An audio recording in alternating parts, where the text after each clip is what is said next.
Hello, I'm Tom Ballard, one of the pastors at Fountain City United Methodist Church.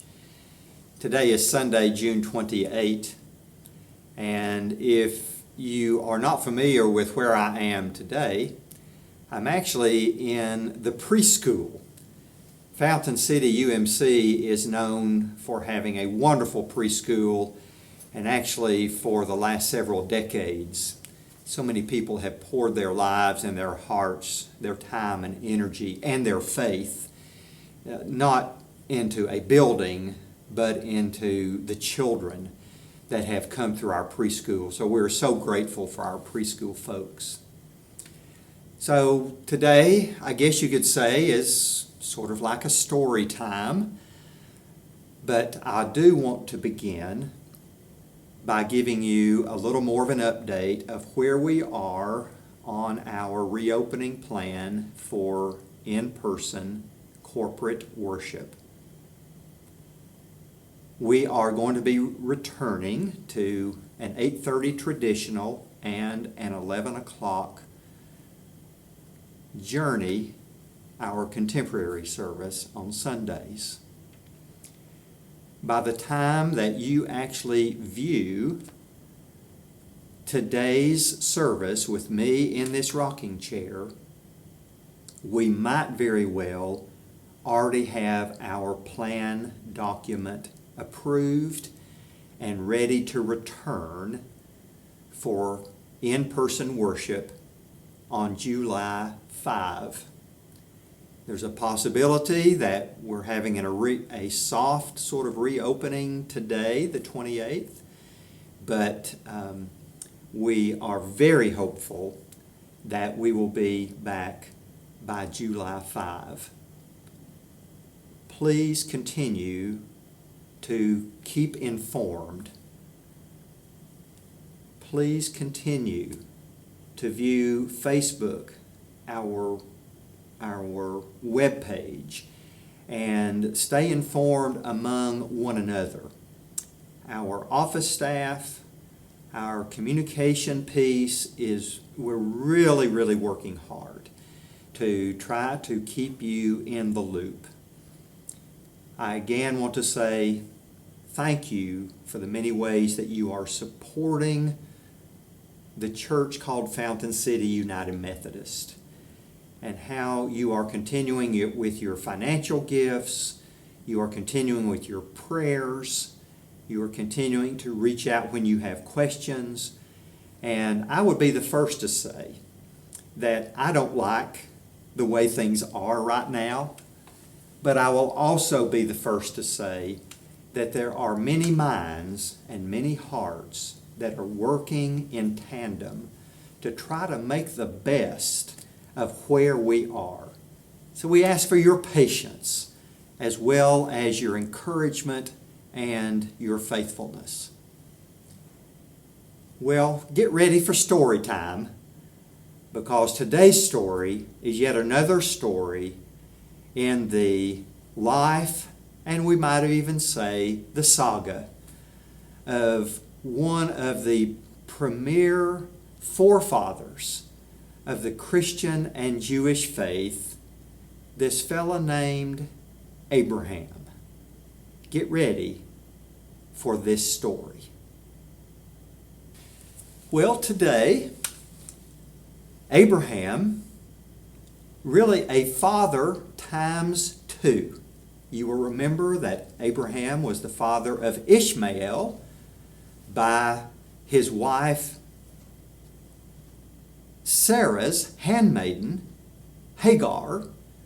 But then we also remember that Abraham and Sarah bore a child long past the time that they should have naturally been able to do that. But we find an interruption in this story, because this only child of Sarah and Abraham, named Isaac, laughter is how that is interpreted, his name. We find that there is almost a volcanic interruption in this story from Genesis chapter 22 and verses 1 through 14. You are probably familiar with this story. After these things, God tested Abraham. He said to Abraham, "Abraham." And Abraham said, "Here I am." He said, "Take your son, your only son Isaac, whom you love, and go to the land of Moriah, and offer him there as a burnt offering on one of the mountains that I shall show you." So Abraham rose early in the morning, saddled his donkey, and took 2 of his young men with him, and his son Isaac. He cut the wood for the burnt offering, and set out and went to the place in the distance that God had shown him. On the 3rd day, Abraham looked up and saw the place far away. Then Abraham said to his young men, "Stay here with the donkey. The boy and I will go over there. We will worship, and then we will come back to you." Abraham took the wood of the burnt offering and laid it on his son Isaac, and he himself carried the fire and the knife.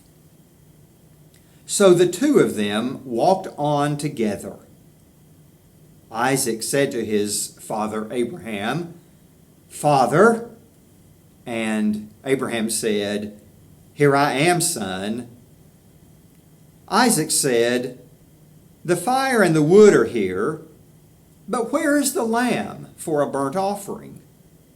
Abraham said, "God himself will provide the lamb for a burnt offering, my son."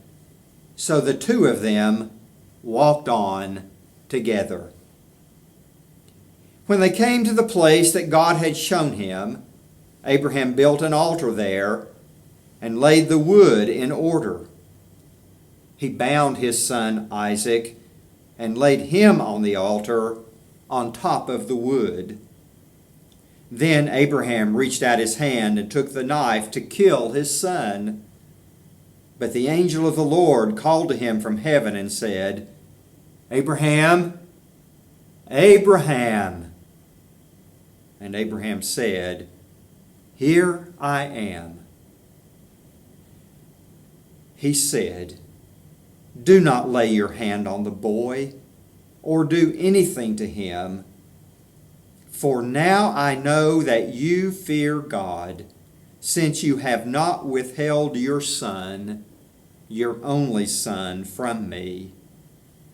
And Abraham looked up and saw a ram caught in a thicket by its thorns.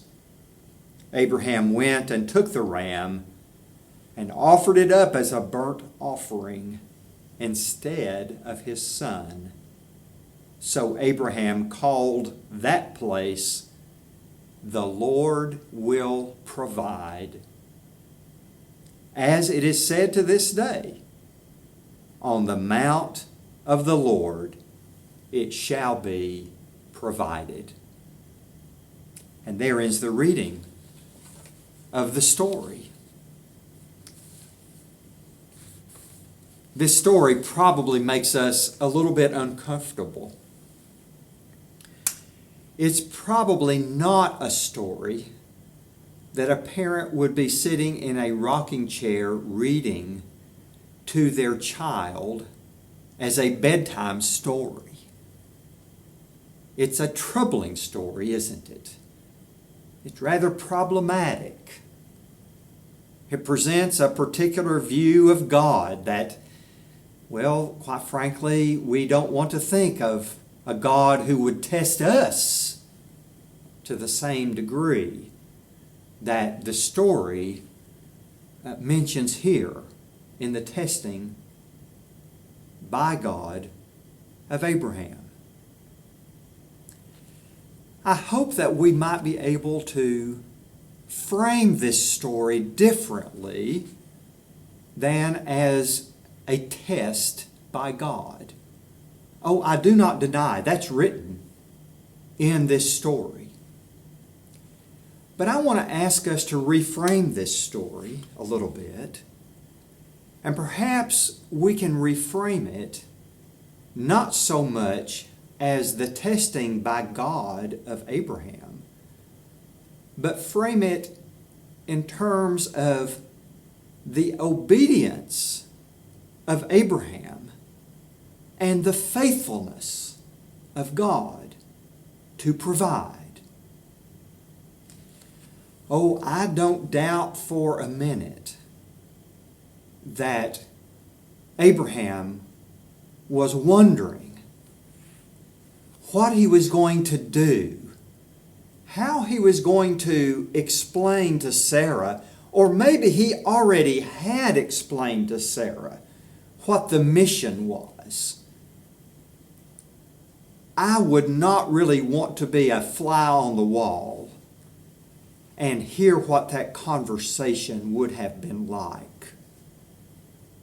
As a parent myself, I cannot even imagine what that conversation might have looked like or sounded like.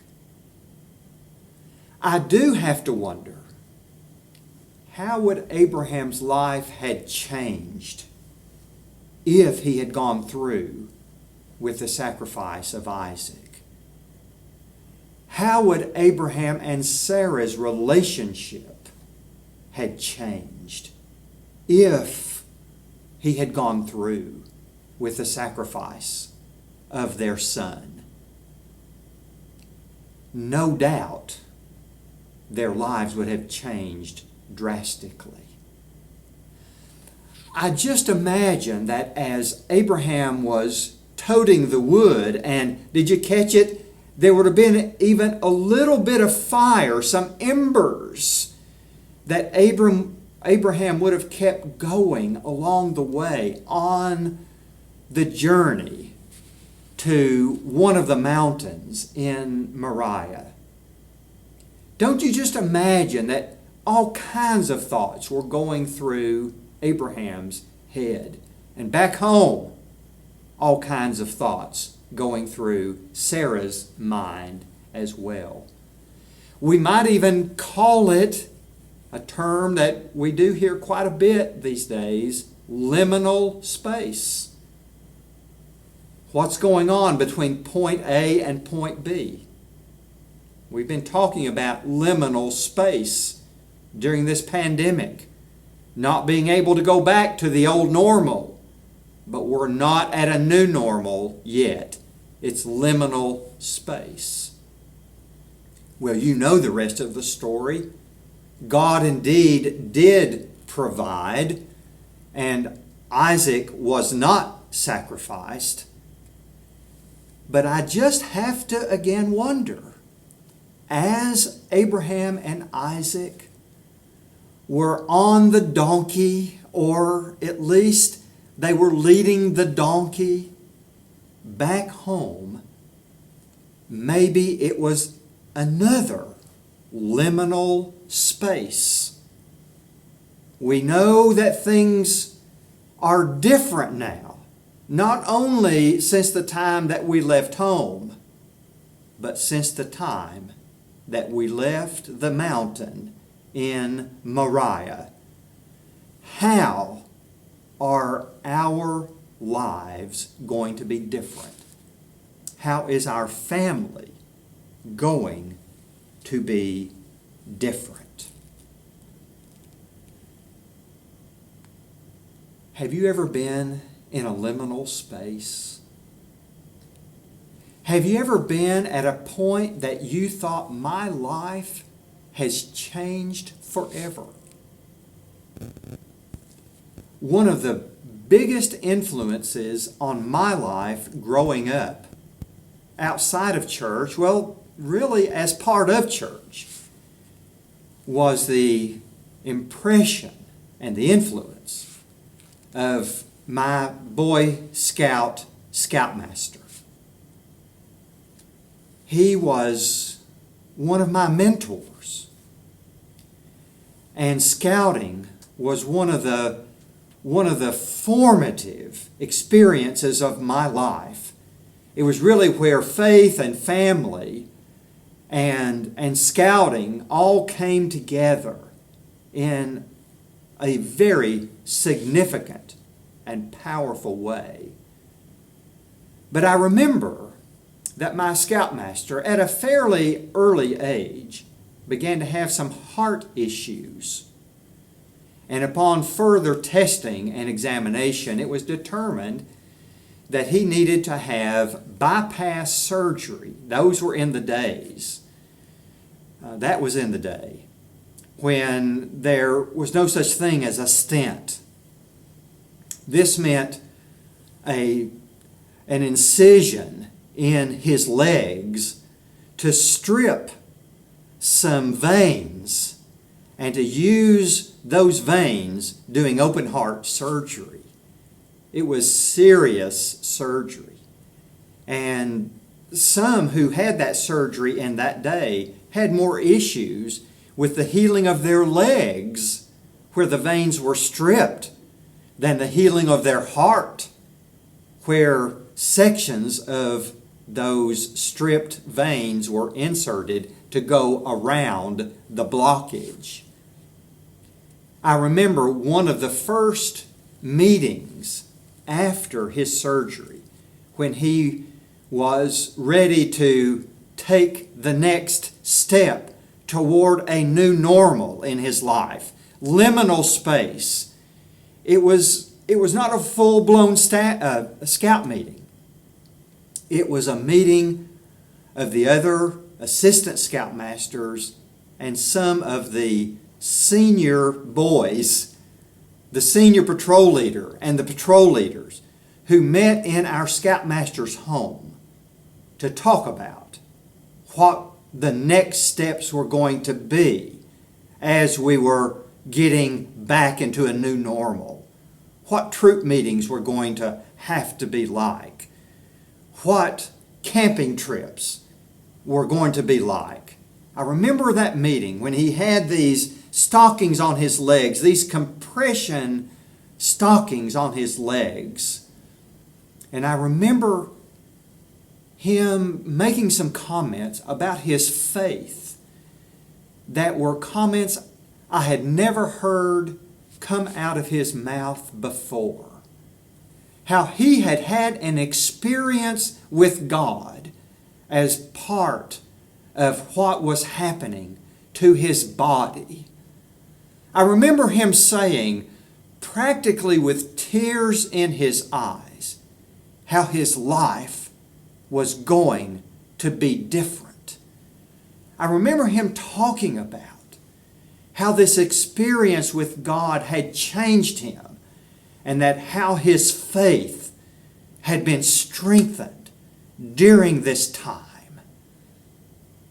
I remember him saying how his relationship with Christ was going to be new and different, and how he was not going to be ashamed of sharing his faith. It was a significant moment, not just for him, but for those of us who were listening to him witness to renewed faith. I think that's what's going on here with Abraham and Isaac. Abraham had been obedient to the fullest degree, even saying yes, thinking that God was indeed asking him to sacrifice the only son that he and Sarah had conceived and brought into this world. I'm reminded in this story, as is expressed at least 2 times in this story explicitly, God will provide. As we get nearer our reopening of in-person worship. Can you claim faith in a God who always provides? When we return to in-person worship, we may have a certain vision. You may have a certain vision of what worship is going to look like. But can you believe in a God who will provide for you even though you may not come through the door that you normally come through? Can you have faith and be obedient to a God who will provide you with a place to sit, even though it may not be your sacred spot? Can you continue to believe in a God who will continue to provide, even though, at least at first, we will not be singing as a corporate body, because we know that the transmission of moisture as we sing can be harmful to those around us? I believe that God still provides, even though our vision may have to be adjusted. I believe that God still provides, even though we may have to look through a different lens. Just a few days ago, I had my routine, regular checkup with my eye doctor. And every time I go to the eye doctor, there's something about looking through a different lens. Actually, several lenses in the course of the testing. And questions about, is this lens better, lens A, or is lens B better? As you look at the chart on the wall, can you read every letter when it's this big? What about when I reduce it down? Can you read it now that it is smaller? And one of the worst parts that I really don't like a bit when I go to the eye doctor is when that assistant says, now take off your glasses and lean your head back. Here's a tissue. I'm going to dilate your eyes. I don't like the burning. My eyes are overly sensitive to fluorescent lights after that. And oh my gosh, I have to squint even through sunglasses when I go out if it's a sunny day. Fortunately, the day that I went out, I still had to squint, but it was overcast. You see, I still have faith in my eye doctor that my eye doctor is prescribing what is good for me. I hope I can have even more faith in a God who will provide, a God who is faithful, a God in whom I want to pledge my ultimate, not just allegiance, but obedience. I believe that's one of the lessons that we are learning in the turmoil of our day. We can grow angry about it. But friends, one of the things I've learned is that as long as I'm angry, I don't learn very much. In fact, I probably disrespect myself, my own family name, and dishonor God. But if I see those uncomfortable things as opportunities to learn and to grow and to look through a different lens, if I seek those as growing opportunities, then I have much more of an opportunity to be obedient to God and to share what I have learned with those around me. I'm getting to a point in my own life that I remember the lessons that were taught to me by folks like my scoutmaster. And I just hope that I have the good sense to learn from those not only around me, but I have the good sense to not get so bent out of shape that I ever stop learning. Because I know that there are a lot of eyes on folks like me. I know there are a lot of eyes on our leadership. And I just hope that what we learn, we can pass on, we can teach, we can invest in the lives of others.